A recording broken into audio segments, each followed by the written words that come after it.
Okay, we good. What up, everybody? Welcome back to Relatable, episode 7. I'm Rios, and we got my boy. Luck is definitely in the building. Luck is in the building. Luck. What's up, everybody, man? I just want to also start off by saying thank you, everybody, for supporting the podcast and coming along the ride with us and leaving comments and engaging. We really appreciate it. Just keep it going. It drives us. It motivates us to keep going. And if you have any constructive criticism, please feel free to drop in the comment section. And to add on to that, man, the supporters have been super dope. I've been reading comments. They always saying super cool things. And they're hilarious. Funny They always say the dopest thing. But when we read them comments, that really pushes us to be like, okay, we really got something going here. Because we already believe in ourselves and we believe in what this podcast is and relatable, but just to see the feedback and what they feel about when we post a new episode, or man, y'all already got me laughing, or they putting their little timestamps of what was funny here and what was funny there. That's a major factor in what keeps fuel to the fire to keep us moving forward. So that's priceless, bro. We appreciate that. And show more love, you know what I mean? And like my man said, you know, we respect the critiques also. Right. Because we're new, we're trying to get better as far as like, this is new for myself and Rios. What I mean by that is we've been podding and stuff, but we haven't been podding together, dealing with these topics and kind of formulating the way we've been trying to do. So it's all new for us too. Right. So we just appreciate it. Straight up. Exactly. But so how was your week, man? My week was cool, man. It was cool. You know, Thanksgiving was last week. Mm-hmm. So they haven't seen us since technically. Yeah. Since Thanksgiving? Yeah. Okay. It was cool. I spent time with family. Went to my cousin's house out in Paramount, and they do some cooking out there at the big layout. It was super dope. I had my camera with me. I was taking pictures of the family. Okay, good. So it was cool, man. I'm excited, man. My nephew, I just got to call see the announcement. My nephew, if y'all don't know, my nephew is a running back for UCLA. His name TJ Hard, number 25. Yeah. He's starting running back. He's in the portal. He's in the transfer portal, which I'm super excited about. Oh, you actually excited about it? You yes. happy he's leaving? Yes, I'm happy. Don't get me wrong, man. I love for UCLA, and they've been, you know, and the fans especially been in full support of TJ the whole time. Okay. And ride with him, believing in him. They know his potential. They saw what he can do, little glimpses of what he can do. And they know that in so many ways he was being held back a little bit. I'm not blaming nobody. I'm not pointing fingers at nobody, but it just wasn't. I don't feel like he was used to his full capacity. Okay. Being there. What is he? Sophomore, junior? He's next year's last year. To be a senior. Okay. He'll be a senior next year.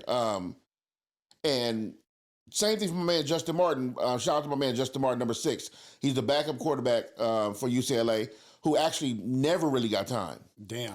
And if you know Justin, if you can do the history, you can do research on your own if you don't believe me that we just family. But Justin is an incredible quarterback.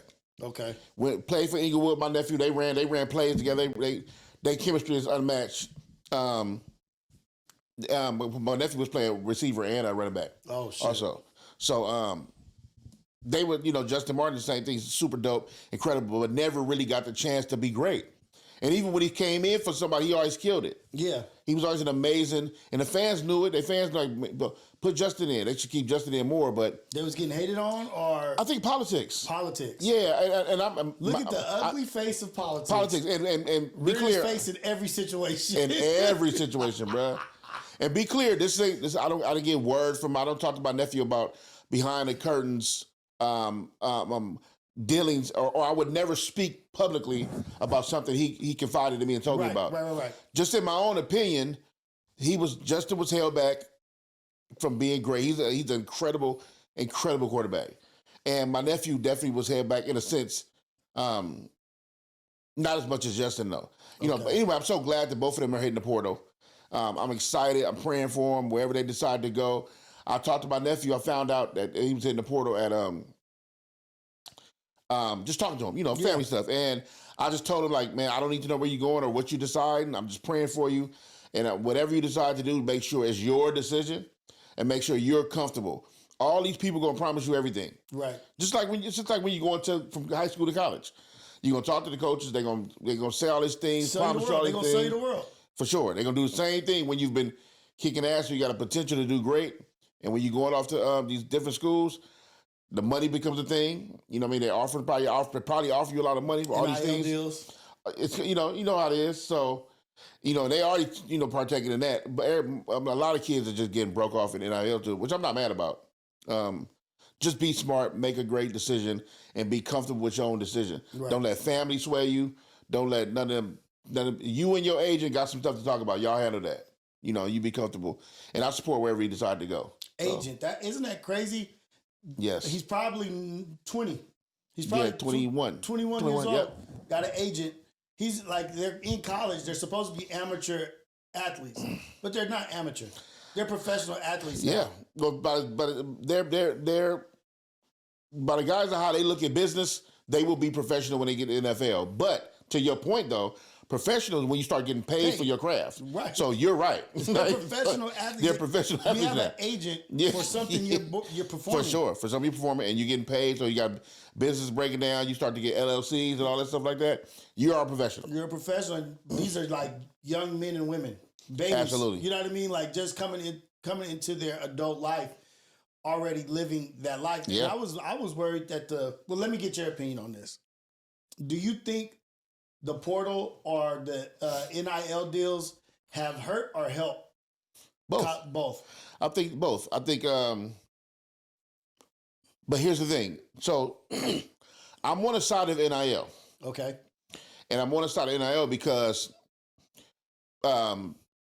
every athlete that played before this NIL been implemented, we're taking advantage of. Right. In my opinion. And their argument was, well, you're getting a free education. Well, it's not free. It's not free. And it's not free for all of them. So let's start there. Yeah, man, it's not free. I'm working. And I'm putting my body on the line. Absolutely. And I'm watching you sell product. With my likeness.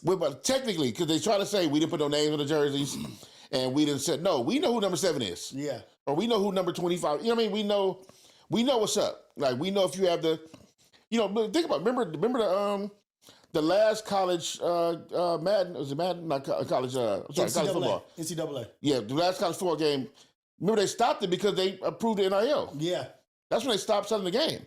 Why would you stop selling the game?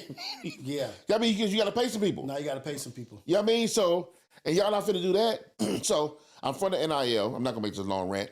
I'm for the NIL because I feel like if you're making tons and tons of money for sponsorship, ticket sales, and all that, dealing with college football, basketball, whatever, sports in general. Especially when that program carries all the other programs. Yeah, UCLA got a Jordan Brand studio, right? Damn. So what happens? Like, y'all get to wear Jordans? That's y'all pay? Yeah. Who cares? What if some kid probably don't even like Jordans? Right. This is an exclusivity deal. If you can't even wear what I wonder what happens when, say, you get an NIL deal with Adidas. Mm-hmm. And your school is sponsored by Jordan. You can't even wear them. Yeah. So that's the thing y'all got to talk about. And you ain't about to tell the school they're not doing it. Yeah. That's not happening. So that's a contract dispute, a clash, conflict of interest. Yeah. Already. But anyway, my point of saying is I'm for people getting their money, college players getting their money and getting what they rightfully deserve.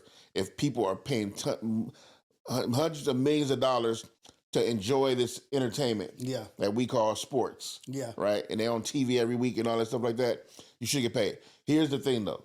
They are young, and we would all love to been, I can even speak for, I'm sure I can speak for Rios in this, we would love to have millions of dollars in our 2020s. Yeah. But also, no, I probably would have been dead. Right. Because of my habits. And I definitely wouldn't have right now. You know what I mean? I wouldn't have, none of the things I have now that give me peace, I would have none of it. Because I would have ruined it a long time ago. A long time ago. So I don't want to see that. Hopefully, which I'm praying that most of these people have good people around them, good systems in place to protect them from a lot of things that they didn't have years ago, being college players.